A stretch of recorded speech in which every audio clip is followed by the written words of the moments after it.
Some people prefer lizards as opposed to other reptile pets, but which is the best lizard for you? Today, let's go over the best lizard for every size.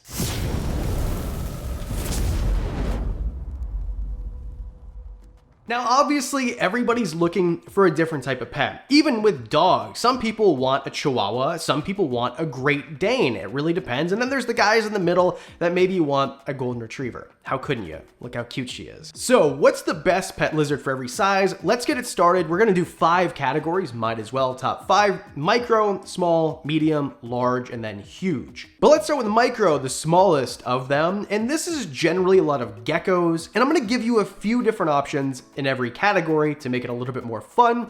For this one, for the micro lizard category, I'm gonna say Stenodactylus is probably the best pet reptile for most people. There's a lot of really great geckos out there. I just think that if you're going to look for a gecko, and we'll talk about something that's not a gecko in 2 seconds, the easiest one might be the best, and especially the ones that are really kind of bulletproof. They're not that fragile, especially for people who might be new to getting pet lizards. Stenodactylus, otherwise known as dune geckos or a bunch of other common names, these guys are from really hot and dry climates. And the cool thing is, a lot of people who are brand new to reptiles, they want, one enclosure and they don't want it to take up too much space, and maybe they want more than one animal. And for most reptiles, especially lizards, you're not gonna want to cohabitate those animals. You don't want to put more than one lizard in one enclosure.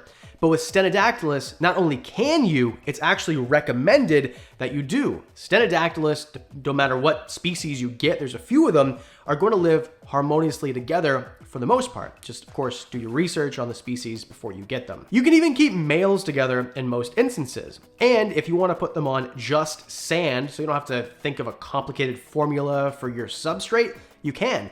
These guys live on regular sand. So buy a bucket of play sand at your local hardware store for a couple of bucks. Wham, bam, Bob's your uncle, that's it. Get some cork bark flipped over, or maybe even a dish flipped over for hides. Put a hot basking bulb on top of them with some UVB strip. That's it. You can have a few of these in a 20-gallon enclosure. But let's suppose you want something that takes up less footprint, but maybe a little bit taller. There's a lot of really great options. You could have a morning gecko. That would be probably what I would say, because morning geckos, first of all, you don't have to worry, is it a male, a female? If you're only gonna get one, don't worry about it. If you get more than one, keep in mind, they're all female and they're parthenogenic, which means they can clone themselves. Sort of, kind of, I'm simplifying it here, but either way, they will breed. So if you want something that's maybe not going to breed, but is an arboreal gecko, there's a few other options. Ashy geckos are a really great example. If you want to go a little bit bigger, I would say maybe even a Williams eye gecko, so Lygodactylus Williams eye, these electric blue geckos.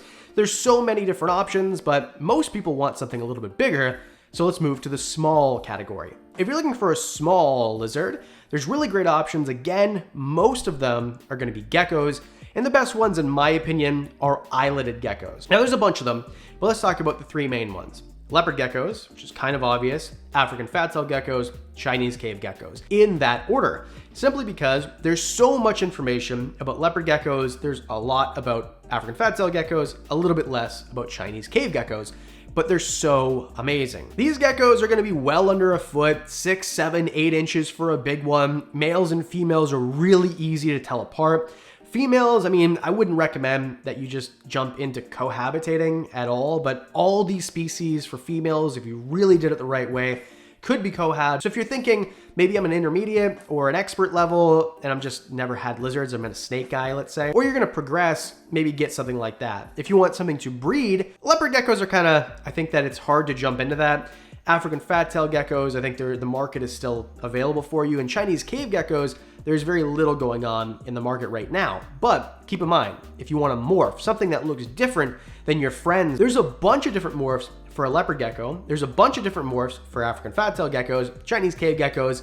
There's a few localities, but not really a ton of morphs. And all of them, if you wanted to say, I don't know, a 40-gallon breeder, let's say, that's suitable for all of these species. Keeping one, not all of them together. And no, you can't keep all these together. They're in the same category, but never should be in the same enclosure. They're all insectivores. They all have, African fat-tails and leopard geckos have similar care. If the cave geckos, this is better if you want a cooler climate that's a little bit more humid. If you want something drier and warmer, get yourself a leopard gecko. And then the care for an African fat tail is about the same as a leopard gecko, but you want to give them a little bit more humidity. And that can be accomplished even in a little microclimate within the actual habitat. This is the category that's probably best for most people, but if you want to level up a bit, let's talk about the medium category. And I'll give you a few options because the obvious choice is a bearded dragon.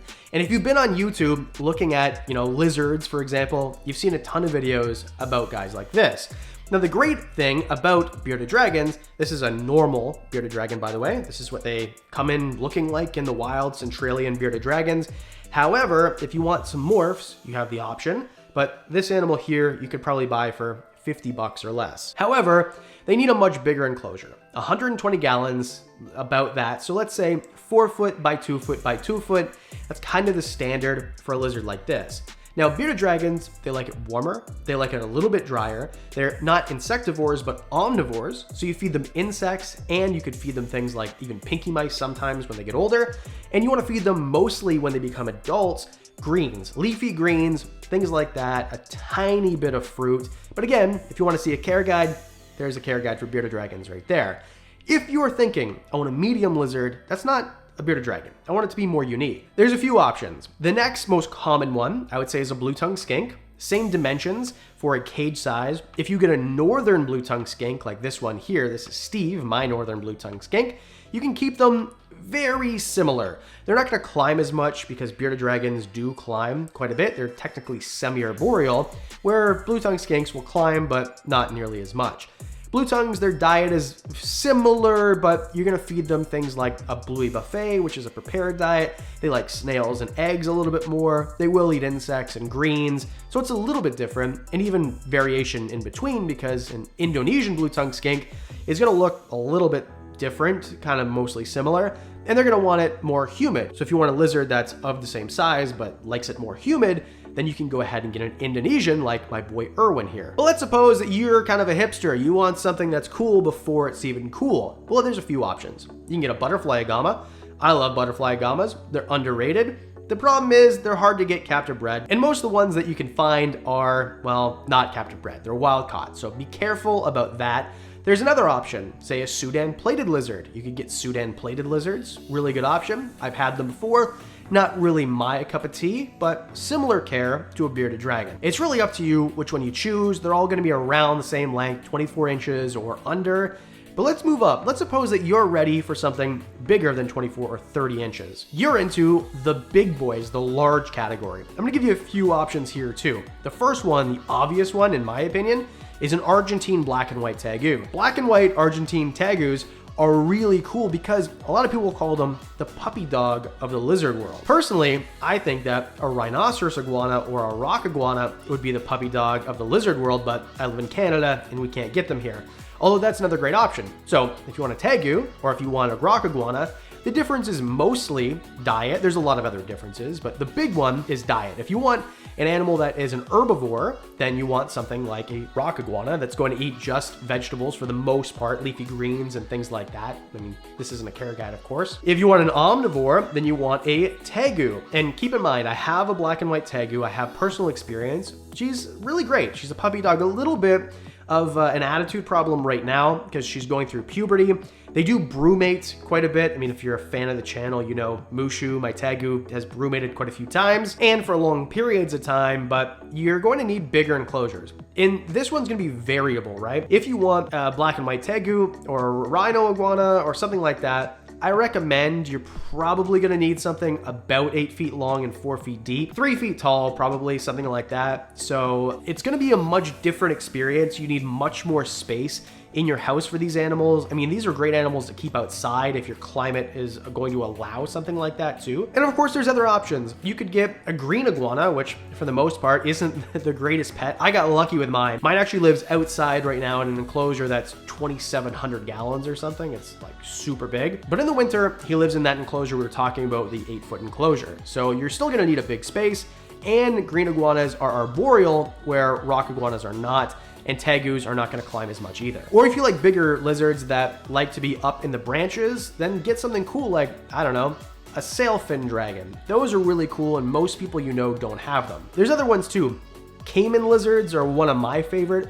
Keep in mind, the expense and experience level for lizards of this size is much bigger and higher and more demanding than the medium category. So the biggest jump here is from medium to large lizards, and really know what you're getting yourself in for, because it's much more of a task to take care of these species than the other ones we've talked about so far. Now, what if you want something huge? You're not new to the hobby, you're just looking at this video and thinking, I want a huge lizard, I wonder what this guy's gonna say. Well, what I'm gonna say is, well, there's really one option here, in my opinion, and that is a water monitor. Asian water monitors, if you want a huge lizard, I think is the best option. Because, I mean, look at these wild ones in Lumpini Park in Thailand that I'm standing right beside.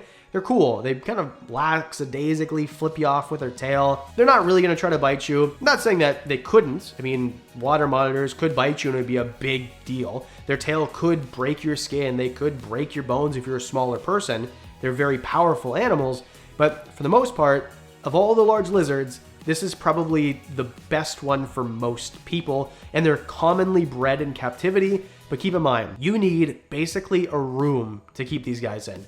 If you're in a place like Texas or Florida or somewhere where you can keep them outside, do it, as long as it's legal and safe, of course. This is transferring a hobby to a lifestyle, in my opinion, just for one animal, because you're gonna need so much going into it. You need a water area. It needs to be a big enclosure. There's gonna need to be a lot of UVB, a lot of temperature control, humidity. They like it humid. So it's much more difficult than most of the other animals. And that's all I'll say about them, because if you're getting an Asian water monitor, you need to get your information from someone who's not me. I don't have experience with them other than seeing them in the wild and some experiences in captivity, but I don't own one. I mean, there's also other monitors that would be cool too, like lace monitors are pretty cool, and black throat monitors, stuff like that. But Asian water monitors, to me, take the cake. Let me know in the comment section below what you think the best lizards are for each category. I'm gonna reshare whoever I think had the best list. As always, hit subscribe, appreciate it, helps the channel a bunch.